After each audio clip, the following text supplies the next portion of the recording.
Hello again, everybody. Angela here with Real Life Access.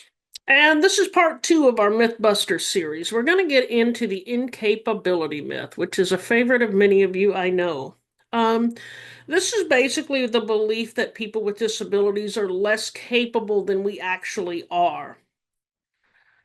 So, what does this look like? This looks like seeing a person with a disability out in the community and asking if they have somebody living with them that can help them. It also looks like an overblown concern for our safety. So being concerned that we might burn ourselves if we go too near the stove, or being concerned that we might fall if we walk around. I can't tell you how many times that's happened. The last time I actually, honest to goodness, fell, it was maybe 9 or 10 years ago after a New Year's Eve party. It was my fault.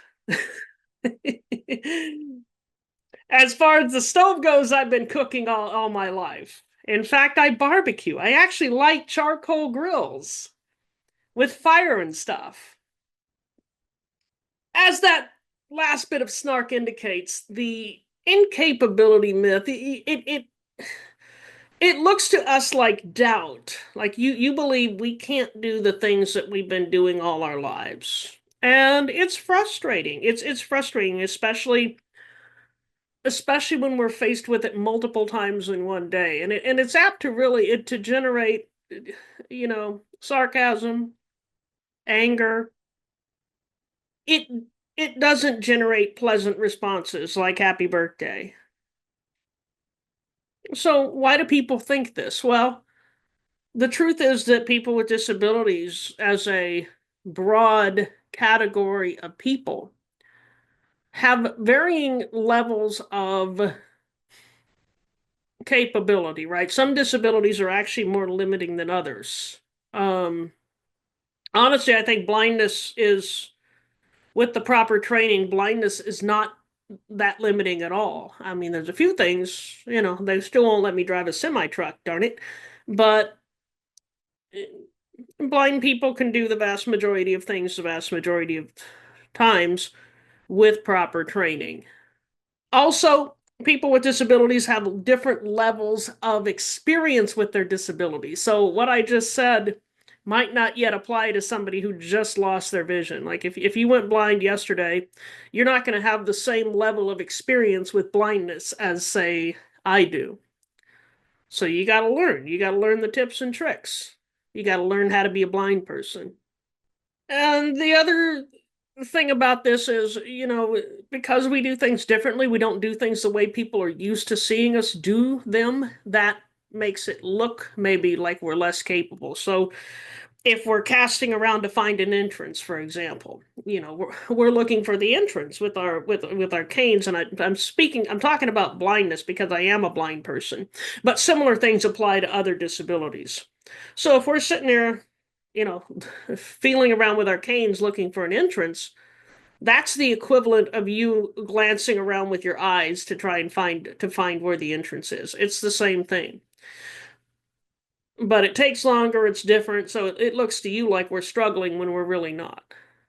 So here's some home truths. If you've met one person with a disability, you met one person with a disability.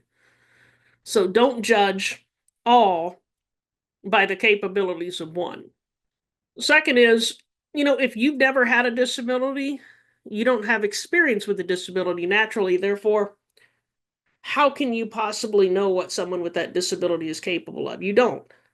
So assume capability until proven otherwise. Assume we can do it.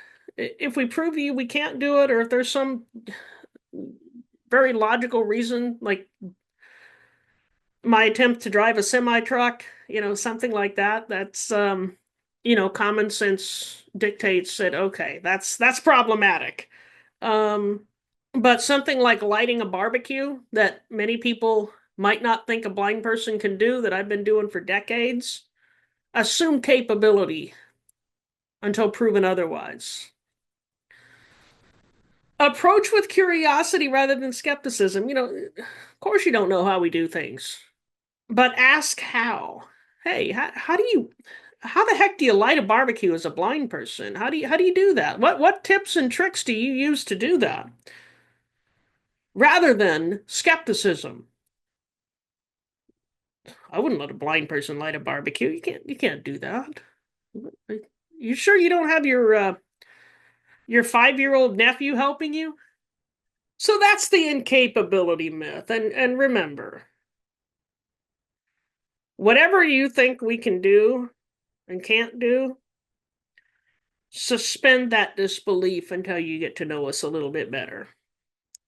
And then you'll be okay with the incapability myth. Okay, guys, well, that's that. The next myth I'm going to talk about is a step up from the incapability myth.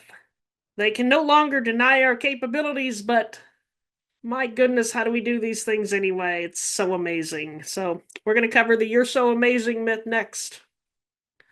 Thank you all and have a good day.